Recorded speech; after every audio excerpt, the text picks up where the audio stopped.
Today we're going to do a little test, I guess, with the new phone holder that I put inside the Tesla. If you missed that video, it was either the video before this one or the one right before that. What I did, I mounted a phone holder. It's a magnetic phone holder, and I have a plate on the back of my phone that adheres to it inside the Tesla on the back of the screen. Let me show you right here. There it is. And you just put the phone right up against it, and it's supposed to hold. My only concern about it really is that it's held on by adhesive tape, not fastened mechanically in any way. Now, I did leave it sit overnight, so it's been about 24 hours or so for it to really kind of grab onto the back of the screen. So I'm gonna pull out of here. We're gonna go for a ride. You guys can see how much the phone moves around. Hopefully it doesn't like fall off or anything crazy like that, because I would have a concern if it fell down off of here onto the screen that it possibly could damage the screen. I don't think that's going to happen. I wouldn't do the test if I did. So let's go ahead, go for a ride, and we'll let you guys see how it is. Okay, here we go. I'm going to go ahead and stick you guys on there. There you are. You are on the screen, if you will. And so far, seems pretty solid. I did test it a little with my hand before I stuck the phone on there. Obviously, I wanted to make sure that it was going to hold, at least with a little bit of pressure test myself before I actually put it on.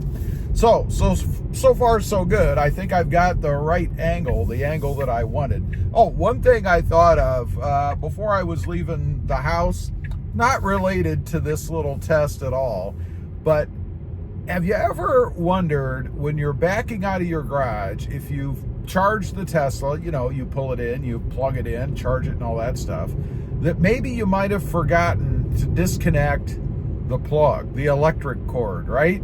And when you're backing out, all of a sudden there's going to be a problem, you know, kind of like being at the gas station and forgetting to take the nozzle out of your filler tank before you leave. I've kind of wondered about that myself just a little bit. Gotta say though, I've never had the issue where that has happened, fortunately. And I would think that Tesla has a built-in safety feature where that will not happen. Who knows? Anyway, it's just something that every time I back out of my garage, I kind of think about, gee, I wonder if I unplug the cord, or am I going to have a problem?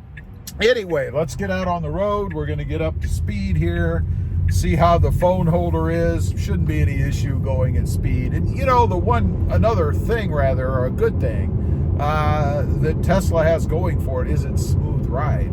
So it feels almost like gliding down the road when you're in this car. Matter of fact, you can also speed pretty easily. Before you know it, you are really moving like I just was. But let's pay attention, I guess, or I'm going to pay attention to what kind of vibration or anything like that I get when we go over little bumps and things in the road. Is it bad for the video or even just seeing the phone? Let me say one thing. I was concerned about how obtrusive the phone might be in the view, you know, when you're driving, looking out of the front. And I have to say, it's not a problem at all. I mean, it does block a small area off that way, off the hood, but it is so tiny that I think it's no more than my registration sticker that I have over there for the state. So fortunately, no concerns about that. It's not bothering my line of sight at all. I'm pretty happy about that.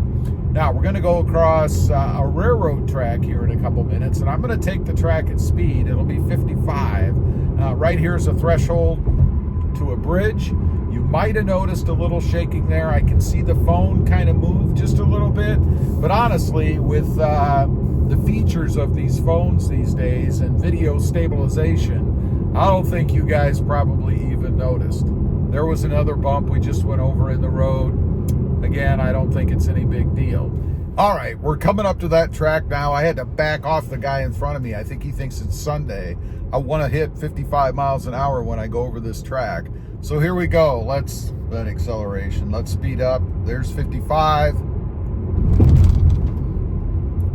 phone is still where it's supposed to be, so no issue there. We're going to make a turn onto a rough road. It's the roughest road that I drive on around here. I'm going to be interested to see, because we're going to be going over numerous bumps and different grades, I guess, in the road. So I'm going to be curious to see how that affects the video. Before we get to that, one other thing I want to mention, reach. You know, since it's right above the screen, easily reachable to answer calls if you're not connected, maybe select music, things like that if you're not using your screen. Here's the road, the bumpier road. We're turning onto that now, so this is where you may see a little bit of shaking on here. I don't know. It's also not a very good grade on this road, but here's the bumps. And I can see the phone moving a little bit, not a whole lot. And if this is going to knock the mount off, or if anything's gonna, this will do it, because they are sharp little bumps, I guess, as we're going along. So far, not too bad. I can't wait to watch the video back and see what the quality of the video is at this point, just to see if indeed we get any degradation in video quality. Now we're coming off of that road. I'm going to hit this bump intentionally. There's a little bit more, and that's it. We're back on a smooth surface now. So it all looks pretty good to me, at least from what I'm seeing. I need you guys to leave a comment and let me know what you're seeing. Now, some of you may be wondering, why do you even need this? Just put your phone down where it's supposed to be, on top of the charger pad. Well, first of all, I don't use the charger because I have a magnetic or a metal base on the back of my phone so that I can use it in other vehicles with magnets as well. It won't charge when I put it down there. Secondly, I think it's always best to have your eyes facing where you're driving, not looking down there at where the phone is on that holder. I think if you put the phone on the holder, it should simply be to store it, you're not going to use it, or to charge it up, and that's it.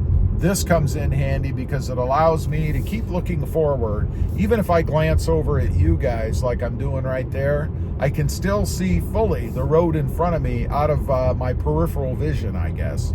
So it's kind of a safety thing, I think, too, if you're concerned about those things. One other thing I want to mention about this holder, it does telescope. If you saw the install video, there is a little button you push on the back where you can actually move the phone up or down to get it situated the way that you want it. I actually think I might take mine up a click maybe, because it seems to be almost resting on the top of the screen, and I really don't want any impact at all on the screen. So I'll probably do that. Otherwise, I'm going to give this 5 out of 5 stars. I think it's an awesome solution to be able to put a phone mount in a Tesla where there's not really any other good place to put one that I have found. I think it works really well, won't break the bank, and the installation, check out that video. It's very, very simple. Anybody can do this. Leave a comment. Let me know what you think. Worth it putting a phone mount in a Tesla, or who cares? I just keep it down there in the center. It doesn't matter to me. I'd be curious to know what you think. Thanks for watching. Stay safe out there. Bye.